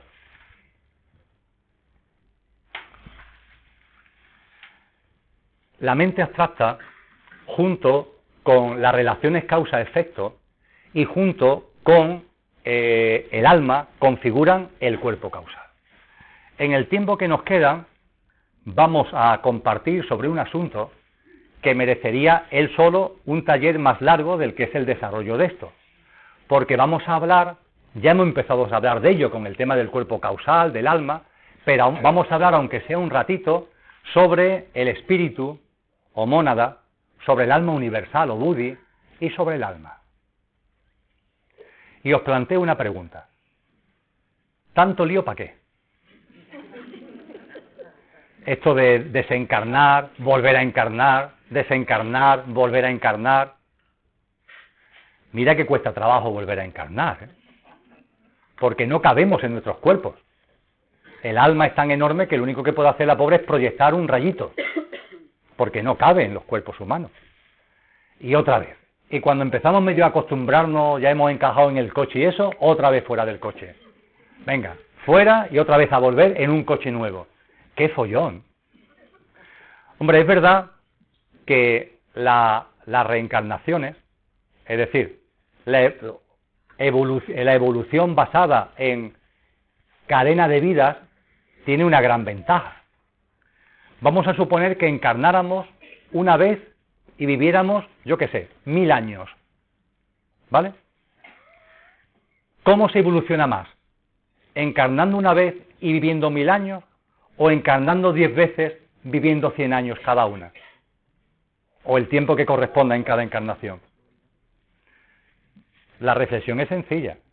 Si yo encarno en Emilio para vivir 1000 años, es verdad que, bueno, si ahora con la edad que tengo ya sé lo que sé, digo yo que estudiando y requete estudiando, la mente abstracta podría llevarla no sé dónde, digo yo. Pero también es verdad que seguiría siendo Emilio. Es decir, por ejemplo, sería hombre. No podría evitarlo. No podría tener cuerpo de mujer. Y seguiría teniendo unos condicionantes genéticos. Y seguiría teniendo una determinada estatura. Y seguiría teniendo una serie de características como consecuencia del coche en el que he encarnado y que no se pueden modificar. Podría evolucionar, sí. Pero creo que coincidiréis conmigo que este lujazo que tenemos, aunque sea un poco lioso, de estar desencarnando, encarnando, desencarnando, encarnando, esto es un lujo. Porque cada vez que estamos en el plano de luz, una vez que hemos integrado la experiencia de la vida anterior y estamos ya en disposición de volver a encarnar, optamos, decidimos por el nuevo coche, hombre, mujer, dónde nazco, cuáles van a ser mis padres, rubio, moreno, guapo, feo, con discapacidad, sin discapacidad, en función de las experiencias que quiera desarrollar. Esto es un lujazo, es un enorme lujazo. En la obra de Platón, titulada La República, un buen tochazo. En la obra de Platón, titulada La República, no la tenéis que leer entera para lo que voy a comentar ahora, iros a las últimas páginas, porque es francamente divertido. Esa República recoge diálogos con Sócrates. Y en las últimas páginas de la República de Platón se nos narra la experiencia cercana a la muerte, ahí se narra una experiencia cercana a la muerte, de un soldado llamado Er, que fue dado por muerto en el campo de batalla, recogieron su cadáver como se hacía antiguamente para llevarlo a su familia, y cuando estaba en casa de la familia, llevaba ya 2 o 3 días muerto, el hombre no estaba muerto, y se puso en pie ante el pánico de la familia. No estaba muerto, simplemente no estaba muerto. Y entonces cuenta lo que ha vivido mientras que estaba, entre comillas, muerto. Cuenta una experiencia cercana a la muerte. Parece que este tipo de cosas alguien le inventó ayer. Esto viene de siempre, esto y casi todo viene. Esto y todo viene de siempre. Aquí la gente quiere descubrir que no, que tú lo máximo que puedes hacer es divulgar. Si ya está todo descubierto. Y la experiencia cercana a la muerte está descrita en la República de Platón. Y él, el que cuenta la experiencia cercana a la muerte, esto es bellísimo, dice que él tuvo un atisbo de lo que es el plano de luz, de lo que es el Devachan, y que allí vio a lo lejos que estaba el alma, almas pasajeras, dice el texto de Platón, estaba el alma que había encarnado anteriormente en Ulises. Y el alma que había encarnado anteriormente en Ulises estaba la pobre en una diatriba porque no encontraba un coche adecuado para volver a encarnar. Y claro, cuando tú empiezas a leer esto, tu mente dice, ¿qué tipo de coche necesitará Ulises para volver a encarnar? Claro, un personaje como Ulises, después de la aventura que ha vivido, este tío tan tremendo, claro, encontrar un coche para él tiene que ser complicadillo. Bueno, pues efectivamente era complicadillo, pero no por lo que estamos pensando, porque él lo que estaba buscando es una vida tan sencilla, tan sencilla, tan sencilla, que no encontraba ninguna experiencia que le valiera, no encontraba ningún formato de vida que le valiera. Él estaba buscando un labrador que estuviera perdido en una montaña, muy tranquilo, metido en la naturaleza, no quería saber nada de aventura, ni de barco, ni de sirenas, no, él quería una vida tranquila, muy tranquila. Esto es divertido. Y esto lo posibilita este lío de las encarnaciones, reencarnaciones. Pero vuelvo a la pregunta y ahora más de cosmogénesis. ¿A qué este lío? ¿Por qué la dimensión espiritual tiene que llegar a este plano? Y en este plano encarnar en el coche y vivir todo lo que aquí estamos comentando y encontrarse con los problemas que estamos hablando, que no son problemas, son experiencias y oportunidades. ¿Por qué este lío? Bien, ¿qué es lo que nos enseña la teosofía? ¿Qué es lo que nos enseña la doctrina secreta, por ejemplo? Que tenemos metido en la cabeza una dualidad que es errónea. Espíritu, materia. Vemos el espíritu como lo contrario a la materia, vemos la materia como lo contrario del espíritu. Y no nos damos cuenta que, obviamente, el espíritu es una cosa y la materia es otra, obviamente. Pero tendríamos que recordar que ambos son aspectos diferentes de una misma cosa. De una misma cosa. De una realidad primaria. De una realidad única que se expresa y que se manifiesta en el universo que conocemos, en la manifestación que conocemos. Y en esa expresión, en esa manifestación, el espíritu y la materia, siendo distintos, provienen y forman parte de lo mismo. Y ese espíritu tiene una sutilidad completa y absoluta. Ese espíritu es la chispa divina, es la radiación de la divinidad, es la emanación de la divinidad. No es algo ni siquiera creado, es algo que emana, que surge de la divinidad más pura. Daros cuenta que hasta los católicos lo dicen en sus rezos, en las misas, hablando del Hijo de Dios, hablando de lo manifestado, hablando del Espíritu, hablando de Cristo, dicen en su credo, engendrado, no creado. Realmente no es una creación, es una emanación, como se nos dice en las corrientes espirituales orientales. Es una radiación, como dice Blavatsky. Es algo que emana de otro elemento que no podemos jamás por la mente entender y que podemos llamar como nos dé la gana, pero que podemos denominar perfectamente lo inmanifestado o lo absoluto. Y eso inmanifestado o absoluto se manifiesta, y en la manifestación está el espíritu y está la materia, que son aspectos diferentes, pero que forman parte de una misma cosa.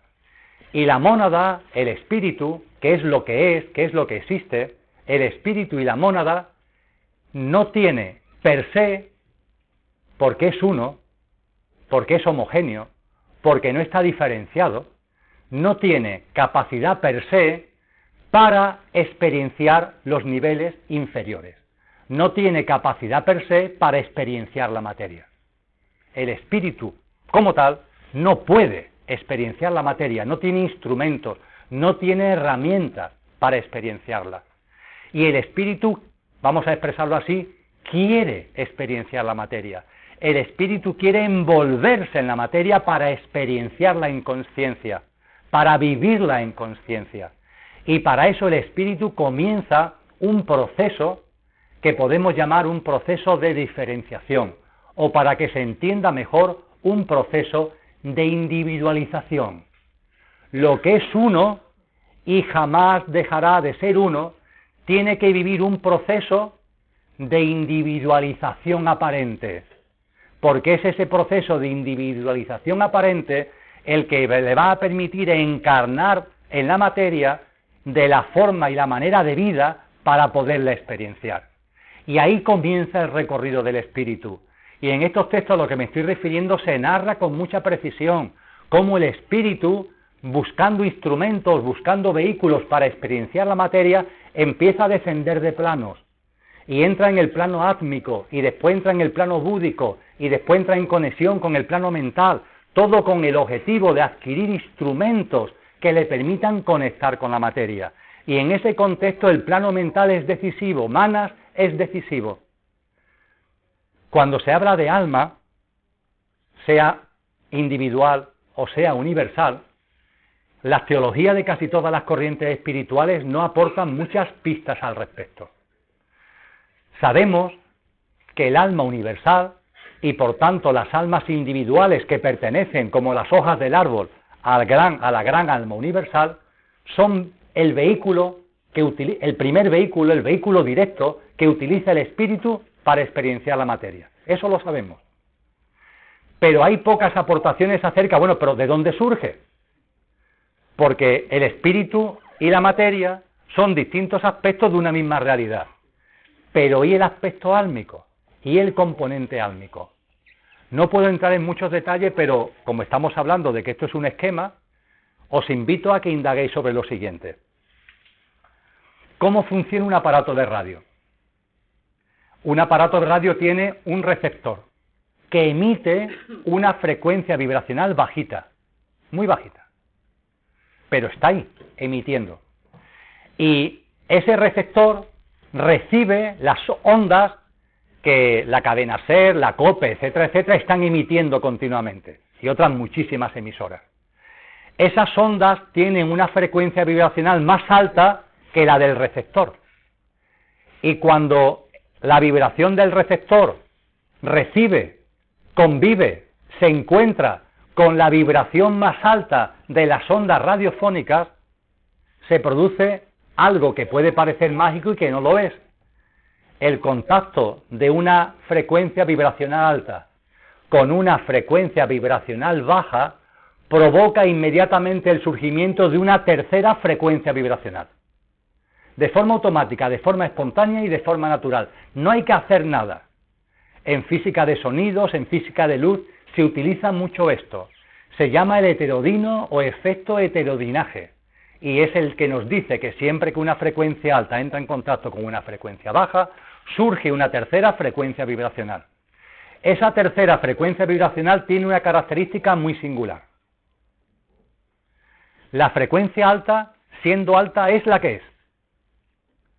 Vamos a bromear, 1000 hercios. La frecuencia baja, siendo baja, es la que es. Vamos a bromear, 10 hercios. Bueno, pues en el momento en el que la frecuencia de 1000 se encuentra con la frecuencia de 10, surge una tercera frecuencia vibracional. Esa tercera frecuencia vibracional tiene una característica que la distingue de las otras dos. La alta es 1000 y es 1000, la baja es 10 y es 10. Pues bien, la tercera frecuencia vibracional es oscilante. No tiene una frecuencia fija, sino que puede moverse, puede oscilar. Y puede oscilar entre la frecuencia baja y la frecuencia alta. Es decir, la tercera frecuencia vibracional en el ejemplo que estamos utilizando puede moverse entre 10 y 1000. Es por esto precisamente por lo que nuestros aparatos de radio, cuando las ondas que recibe contactan con el receptor, surge una tercera frecuencia vibracional que se puede modular. Por eso se llama frecuencia modulada, vamos, porque se puede modular. Una tercera frecuencia vibracional que se puede modular. Y debido a ello, cuando encendemos la radio no tenemos una única emisora, sino que, como si fuera una radio antigua, dándole al dial, tú vas modulando, porque la frecuencia que tienes delante es amplia y tú puedes ir modulando para coger distintas emisoras. Bueno, pues esto vamos a elevarlo ahora, por analogía, hacia arriba. Y estamos hablando que existe el espíritu y que existe la materia. El espíritu es de altísima, purísima frecuencia vibracional, y la materia es más densa. Pues bien, en cuanto que en cualquier contexto de la manifestación se da una convivencia entre el espíritu y la materia, es inevitable que surja una tercera frecuencia vibracional. Eso es Buddhi, eso es el alma universal, una tercera frecuencia vibracional. Y esa tercera frecuencia vibracional tiene la grandeza de ser modulable, y esto al espíritu le viene que ni de miedo. A la mónada le viene que ni de miedo. ¿Por qué? Porque utiliza Buddhi como vehículo y como es modulable, como puede jugar con ella, eso es lo que permite que dentro del árbol búdico, tú ahora modulando, empiecen a aparecer lo que poco a poco son almas individuales.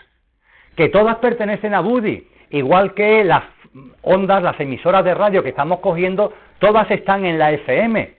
No están fuera de la FM, todas están en la FM. Pero podemos jugar con ellas y coger distintas emisoras. Y gracias al proceso de diferenciación de Buddhi que se da en el alma humana, la mónada, utilizando de vehículo, puede vivir experiencias cada vez de una mayor individualización. Esas experiencias de mayor individualización tienen un proceso. Por ejemplo, antes de individualizarse plenamente está el proceso de almas grupales. Las almas grupales son, por ejemplo, las que tienen los animales. Los animales no tienen almas individuales, tienen almas grupales. El alma una, búdica, empieza ya a manifestarse, empieza a diferenciarse en almas grupales. Y un alma grupal puede estar proyectada y encarnada, por ejemplo, en 20 perritos. Y cuando esos perritos fallecen, es un alma grupal la que recoge las experiencias de cada uno de los 20 y las hace suyas. Así funcionan las almas grupales y forman parte del proceso de individualización. Y hay un momento determinado donde el alma por fin ya se individualiza, pero el alma individualizada necesita un receptáculo donde poder vivir la experiencia de contacto directo con la materia. Y para que esa experiencia, para tener un habitáculo donde depositarse, necesita un cuerpo causal, necesita un ámbito donde esté ya la mente. Y ha habido que esperar en este planeta mucho tiempo para que la naturaleza, la biología, evolucionara hasta el punto de dar lugar a seres humanos, manos, con mente, con manas, donde el alma individual pueda vivir las experiencias que quiere vivir. Ha habido que esperar mucho tiempo. La mónada, que es vosotros, la mónada que soy yo, todo nuestro proceso espiritual y álmico, ahora por fin lo estamos haciendo. Por fin, y desde hace ya un puñado de encarnaciones, ahora lo estamos haciendo. Y cuando nuestra alma por fin encarna en un ser humano, cuando vuestra alma está por fin encarnada en un ser humano, no olvidad que está realizando, lo voy a expresarme así, tomándolo de Powell, de Arthur Powell, que a su vez, como me recordaba Ángel, lo coge de otros autores, permitirme que utilice el símil de una inversión económica, del término inversión en economía. Vuestra alma individualizada, sin olvidar que es una hoja del árbol búdico, del alma universal, que es un vehículo del espíritu, sin olvidar eso. Pero vuestra alma individualizada, primero, no puede encarnarse enteramente, porque no cabe. Y lo que hace es lanzar un rayo, una especie de rayo, se proyecta en el coche en el que va a encarnar. Y lo hace como una inversión. Y cuando en economía se hace una inversión, es porque se espera una rentabilidad.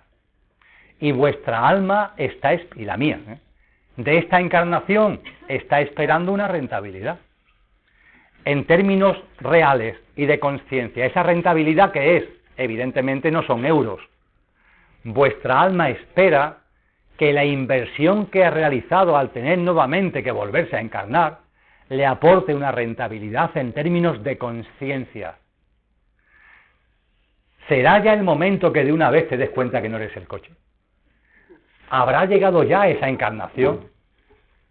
El alma sigue invirtiendo, una encarnación, otra encarnación, esperando que de las encarnaciones vaya obteniendo una rentabilidad en términos de experiencias, de conciencia, que al alma le sirva para ir creciendo en conciencia, ir creciendo en conciencia, ir creciendo en conciencia. Llegará un momento en que nuestra alma crezca tanto en conciencia que cuando vuelva a proyectarse en una encarnación ya no olvidará que no es el coche. Por fin habrá comprendido que no es el coche y se encarnará y vivirá asociado al alma que realmente es. Pero eso a su vez, que nos puede parecer tremendamente potente, no será sino un paso más en un sendero que sigue y que sigue, porque llegará el momento en el que el alma comprenda que no es la ola, sino que es el mar, y que no es un alma individualizada, sino que es un componente que está integrado plenamente en un alma universal. Y eso conllevará nuevas experiencias, y esas experiencias conllevará seguir aumentando en conciencia y dándote cuenta finalmente de que tampoco eres el alma universal, porque eso es un vehículo que está utilizando el espíritu, que es lo que realmente somos. Y entonces viviremos la experiencia humana como lo que realmente somos y nuestro sendero en este plano habrá concluido. Y cuando pensemos que nos vamos, habrá algo en nosotros que dice, pues nos quedamos, como han hecho los Mahatmas. ¿Por qué? Por acompañamiento, por amor, y seguimos aquí. Y seguimos aquí para acompañar al género humano en el que hemos estado tanto tiempo encarnados y al que queremos tanto. Y seguimos aquí con amor, en lugar de seguir evolucionando, porque la evolución, imaginaros, el sendero es tremendo. Vuestra alma y la mía está realizando una inversión. ¿Estáis sacando rentabilidad? Esa es la gran pregunta. ¿Está mereciendo la pena esta encarnación? Cuando desencarnemos y estemos ya allí en el plano de luz y miremos hacia atrás, integremos las experiencias, nos haremos esta gran pregunta: ¿ha valido la pena? Y desde luego habrá valido la pena si hemos crecido en autoconciencia.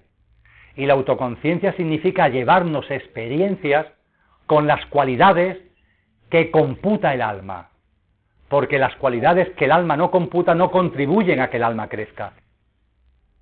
Aquí, entre los autores que nos hablan de esto, hay dos versiones. Yo os planteo las dos. Al fin y al cabo, en el trasfondo son semejantes.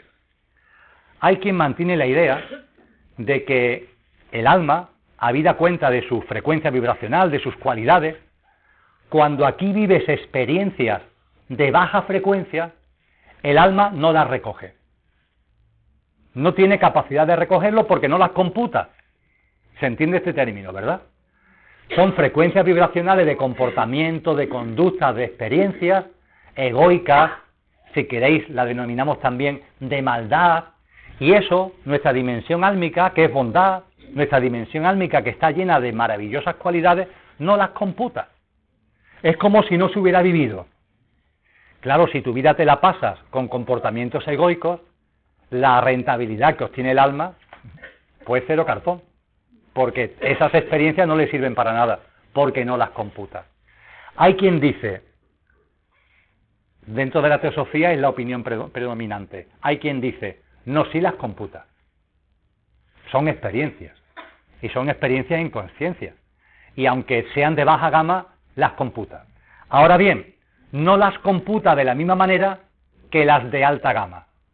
En el libro de Powell, por ejemplo, leyendo de otros textos teosóficos, se nos dice, nos pone el ejemplo, cuando vives una experiencia egoica, el alma, finalmente esa experiencia la hace suya, y su peso es 1. Una experiencia, peso 1. De broma, 1 gramo de conciencia. En cambio, cuando vives una experiencia de bondad, una experiencia altruista, una experiencia, llamemos a las cosas por su nombre, de amor, el alma la hace suya y el peso que esa experiencia computa en el alma no es 1, sino que es 100. Por la sencilla razón de que esa experiencia sí tiene sintonía con la frecuencia vibracional del alma y se expande, se multiplica en su poderío, en su repercusión. Esto es una llamada al optimismo. Tanto la versión 1 como la versión 2 es una llamada al optimismo. Es muy complicado retroceder. Aún así puede darse el caso. Sí, puede darse el caso de que tú te empeñes en vivir experiencias egoicas y no tengas ninguna experiencia de un poquito de amor. Con lo cual, por más que el alma esté predispuesta a darle mucha más importancia a las experiencias de amor, si tú no realizas experiencias de amor, lo único que la pobre alma recibe en la versión 2 son experiencias egoicas que, aunque nada más que tengan un peso de 1, pero eso no suma, eso va en negativo al proceso evolutivo del alma. Y vuelvo a la pregunta del millón. ¿Está sacando, nuestra alma está sacando rentabilidad de esta encarnación? Es una pregunta fundamental. Y además, en la respuesta a esa pregunta, nos estamos jugando las siguientes encarnaciones. Porque va a depender de lo que ahora hagamos, el de cómo sean las encarnaciones que vienen. Y ahí también las corrientes espirituales serias son muy claras, enormemente claras. El alma invierte, la pobre. Y muchas veces no tiene ganancias sino pérdidas. O por lo menos no tiene la rentabilidad de vida, la rentabilidad deseada y la rentabilidad querida. Y ante eso, ¿qué hace el alma? El alma no tiene otro remedio que, entre comillas, estoy hablando coloquialmente, dar un guantazo. Es decir, como parece que cuando me proyecto en el plano humano no hay manera de que el coche se entere de qué va esto, y no hay manera de que ahí se produzcan unos avances concienciales y unos comportamientos y unas conductas que yo pueda rentabilizar para crecer en conciencia, ahora que me voy a volver a encarnar te vas a enterar, hombre. Voy a elegir experiencias que esta vez te vas a enterar. Estas experiencias que a la mente no le gusta, que a la mente concreta le aterra, pero son las experiencias que hacen que te pares. Son las experiencias que hacen que reflexiones, que recapacites. Son esos terremotos, esas tempestades. Volvemos a San Juan de la Cruz, por cierto, el poema no lo hemos leído. Lo vamos a hacer ahora mismo. Son esas tempestades, esas noches oscuras de las que nos habla San Juan de la Cruz. Cuando a las encarnaciones no le sacamos rentabilidad, el alma va endureciendo las condiciones de la siguiente encarnación para de que de esa forma sacarle jugo. A ver si de esa manera te enteras, hombre. A ver si de esa manera hay forma de que ya se genere la rentabilidad. Areopagita, en el siglo II, ya decía que el sufrimiento es una llave del desarrollo espiritual. San Juan de la Cruz, cuando habla de la transformación en Dios, en poesía, la amada en el amado transformada, nos habla de la noche oscura. Oh noche que guiaste, oh noche amable más que alborada, oh noche que juntaste amado con amada. A través de la noche, para decirle, pero Juan de Yepes, por favor, será el día luminoso, ¿no? Ya por fin será... No, la noche oscura. Él sabía de lo que hablaba, porque es la noche lo que muchas veces necesitamos para poder reaccionar. Silvio Rodríguez, 1969, la canción El elegido.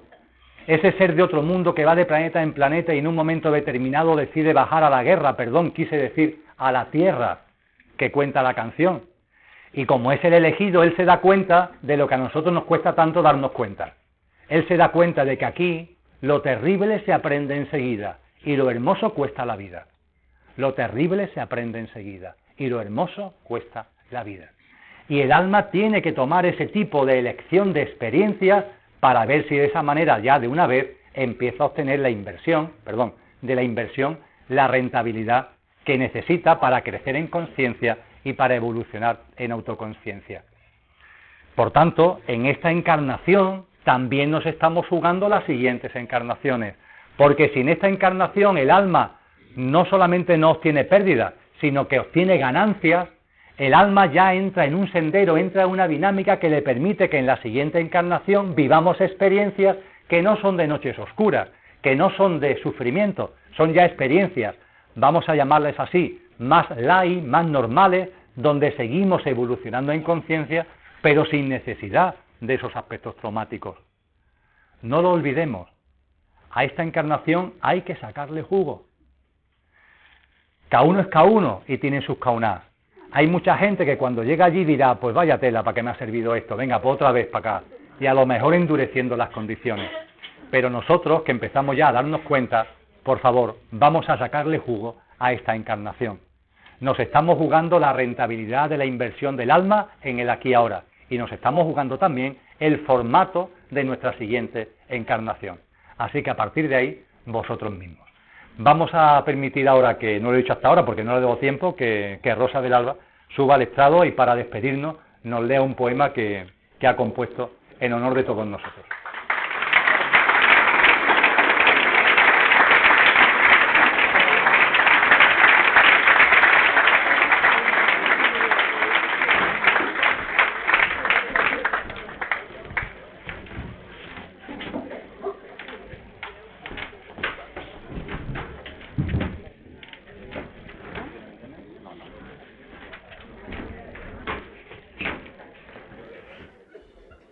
Me está mirando así como muy tímida. Bueno, buenas noches.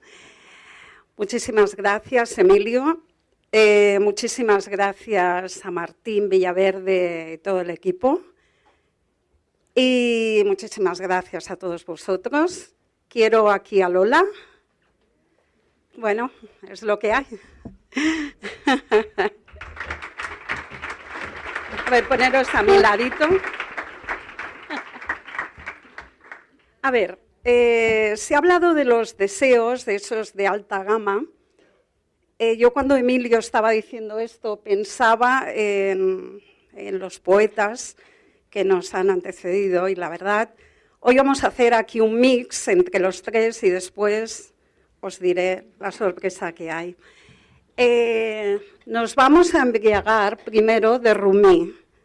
Y os voy a leer un poema que para mí me ha parecido precioso y se llama Los muchos vinos. Ahí entraría también la parte del cuerpo físico y los vinos que hay que beber. Bueno, vamos a ver qué nos dice Rumi.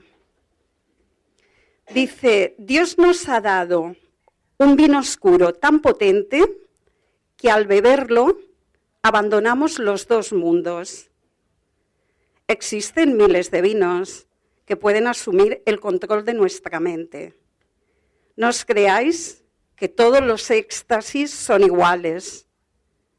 Jesús estaba inmerso en su amor por Dios. Su burro estaba embriagado de cebada.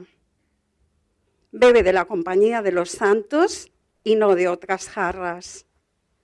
Sé un experto catador y cata con precaución. Nos dice que cualquier vino se te subirá. Juzga como un rey y escoge los más puros, los que no están adulterados por el miedo ni por el apremio de lo que hace falta. Bebe del vino que te haga moverte como se mueve un camello que acaban de desatar y deambula sin prisa alguna.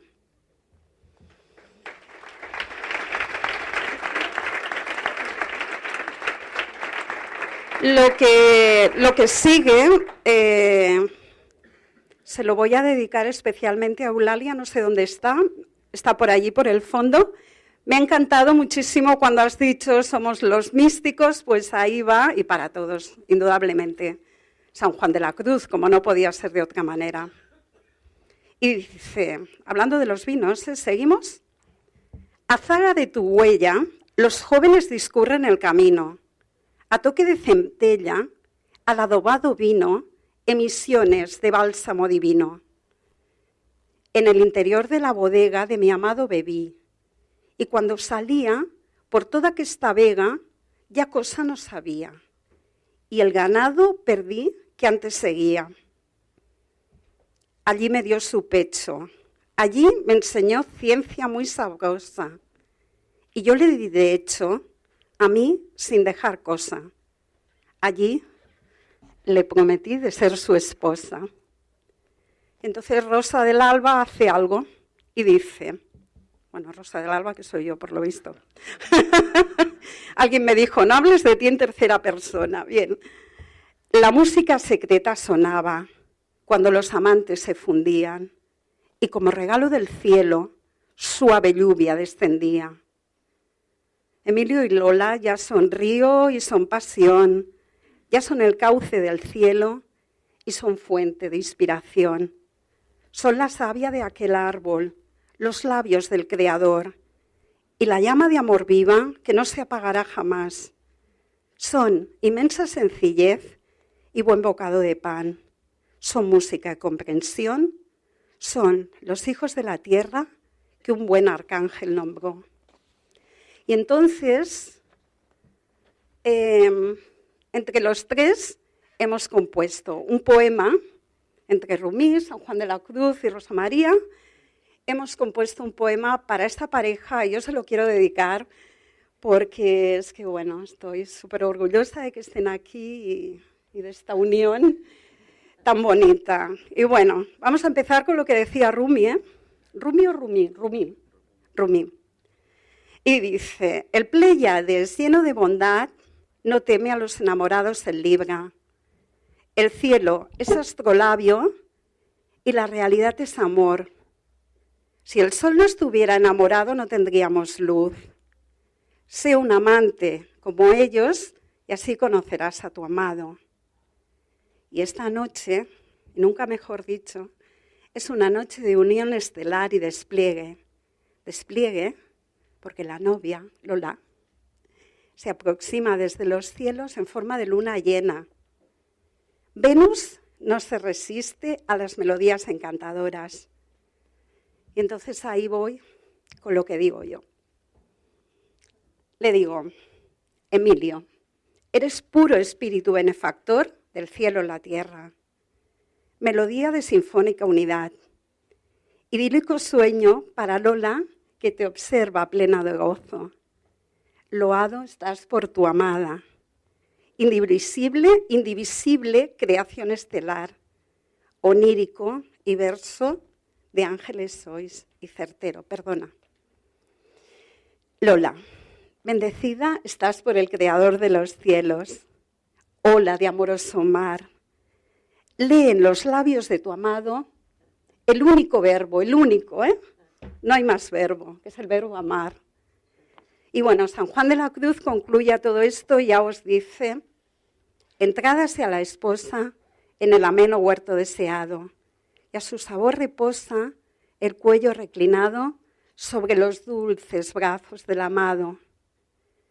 La noche sosegada, en par de los levantes de la aurora, la música callada, la soledad sonora, la cena que recrea y enamora, una cena que se advierte y se intuye eterna e infinita.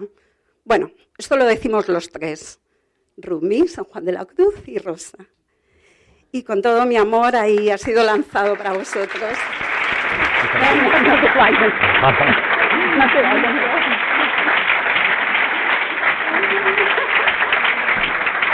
Muchas gracias.